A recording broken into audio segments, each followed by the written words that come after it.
காங்கிரஸ் கட்சியை சேர்ந்த ஜோதிமணி எம்பி அவர்கள் வந்து என்ன சொல்கிறாங்கன்னா, கண்டிக்கிற மாதிரியா அது என்னன்னு தெரியல, நான் சொல்கிறேன், அது எப்படி இருக்கு நீங்களே சொல்லுங்கள். புதுசாக ஆட்சி அமைச்சிருக்கிற நேரத்தில் இந்த மாரி சர்ச்சையில் சிக்கிற மாரியான விஷயங்கள்லாம் செய்யாதீங்க, இதை இவரை பதவி கொடுத்ததை வந்து மறுபரிசீலனை செய்யுங்க அப்படின்னு சொல்லியிருக்காங்க. இது எப்படி எடுத்துக்கிறது? அது வந்துன்னா மயிலிறகால் வருடுதுன்னு சொல்லுவாங்க பார்த்தீங்கன்னா, வலிக்காமல் இருக்கிறதுக்கு வந்து அப்படியே வருடி கொடுப்பாங்க.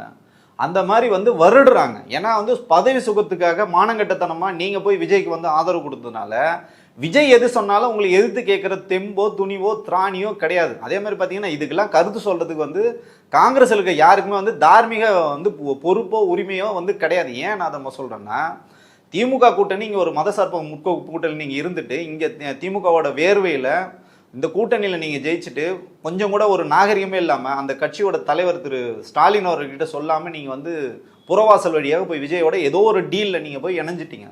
இணைஞ்சதுக்கப்புறம் உங்களை வந்து கூப்பிட்றாங்க, சரி ஓகே நீங்கள் வந்து ஒரு தேசிய தலைவராக இருக்கீங்கன்னு சொல்லிட்டு உங்களை பதவியேற்பு விழாவுக்கு வந்து கூப்பிடுமா. கொஞ்சம் கூட வெக்கமே இல்லாமல் அந்த பதவியேற்பு விழாவில் வந்து இவர் தான் வந்து என்னவோ விஜய்க்காக போய் சாலைகள் முழுக்க போய் பிரச்சாரம் பண்ணி புழுதி பறக்க பிரச்சாரம் பண்ணி ஜெயிச்சு இன்னைக்கு இவரால் தான் வந்து விஜய் வந்து பதவி ஏற்கிற மாதிரி வெக்கமே இல்லாமல் ஒரு பக்கத்தில் போய் ராகுல் காந்தி உட்காந்துட்டு இருக்காரு.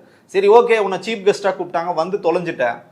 அந்த ஃபோட்டோ செஷன் பண்ணுறாங்க. ஒரு மந்திரி பதவிகள் எடுத்தவங்க, முதல்வர், அதுக்கப்புறம் பார்த்தீங்கன்னா ஆளுநர், இவங்க தான் வந்து அந்த இடத்துல உட்காரணும்.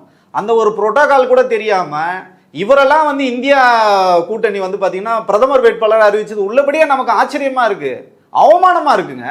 அந்த ஃபோட்டோ வருங்கால சந்ததி வராங்கன்னு வச்சுங்க, அடுத்த இப்போ 18வது சட்டமன்றம் கூடியிருக்கு. சப்போஸ் 19வது கூட்டத்தொடர் வருது, அந்த ஒரு பதவியேற்பு பார்த்தோன்னா ப்ரீவியஸாக நடந்த சட்டமன்றம் ராகுல் காந்தி எப்போ விஜய் கட்சியில் சேர்ந்தார், இவர் ஏதாவது எம்எல்ஏ இருந்தாரோ இல்லை மந்திரியாக இருந்தாலும் எவனா கேட்க மாட்டான். அந்த மாதிரி ஒரு அடிப்படை அறிவு கூட இல்லாமல் என்னன்னா உங்களுக்கு பதவி மேலே அவ்வளோ வெறி, அவ்வளோ மோகம். அதுக்காக காங்கிரஸ் எந்த எல்லைக்கும் வந்து போவாங்க. அதனால காங்கிரஸ்காரங்க பேசுறதை வந்து நம்ம வந்து இதை ஒரு பொருட்டாவே எடுத்துக்கூடாதுன்னு நினைக்கிறேன்.